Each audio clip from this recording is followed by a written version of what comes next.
Hello అండి. ఈరోజు నేనైతే పోట్లీ బటన్స్ ఎలా మేకింగ్ చేయాలి, స్టిచ్చింగ్ ఎలా చేయాలి అనేది అయితే చూపిస్తాను.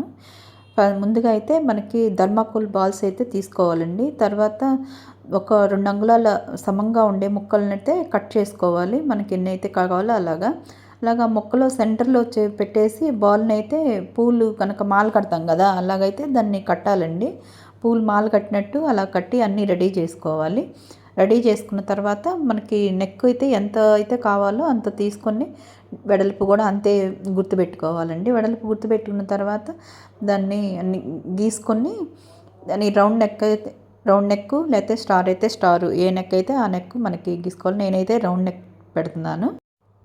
ముందుగా నెక్ అయితే కటింగ్ చేసేసుకోవాలండి. కటింగ్ చేసుకున్న తర్వాత నెక్ కింద భాగాన్ని కూడా 2 పార్ట్స్‌గా మనం డివైడ్ చేయాలండి.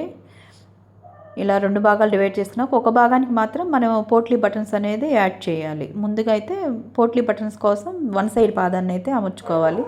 తర్వాత ఈ పోట్లీ బటన్స్‌కి మనం ఖచ్చితంగా ఎంత లెంత్‌లో అయితే పెట్టుకోవాలనుకుంటున్నామో అంత లెంత్ మార్కింగ్ చేసుకోవాలండి. అంగుళమా, హాఫా అట్లాగా. మార్కింగ్ చేసుకున్న తర్వాత మనం ఎక్కడైతే మార్కింగ్ చేసుకుంటామో ఆ ప్లేస్‌లో ఈ పోట్లీ బటన్స్ అనే వాటిని స్టిచ్చింగ్ చేసుకోవాలండి. అన్నిటిని ఒకటే లెవెల్‌లో వాటిని స్టిచ్చింగ్ చేసుకోవాలి. స్టిచ్చింగ్ చేసుకున్న తర్వాత వాటిని సమంగా కట్ చేసుకొని రెండో పార్ట్ కట్ చేసిన భాగాన్ని దానిపైన వేసుకొని ఫ్రంట్ భాగాన్ని దానిపైన వేసుకొని కరెక్ట్గా జాయింట్ వేసుకోవాలండి. జాయింట్ వేసుకునేటప్పుడు చాలా జాగ్రత్తగా చూసుకోవాలండి. అవి అన్నీ ఒకే సైజులో వచ్చేలాగా సమంగా చూసుకొని జాయింట్ వేసుకోవాలి. జాయింట్ వేసుకున్న తర్వాత టర్న్ చేసుకొని దానిపైన కూడా మళ్ళీ స్టిచ్చింగ్ వేయాలండి. చాలా సింపుల్ అండి. ఏదైనా నేర్చుకోవాలంటే చాలా ఈజీగా నేర్చుకోవచ్చు.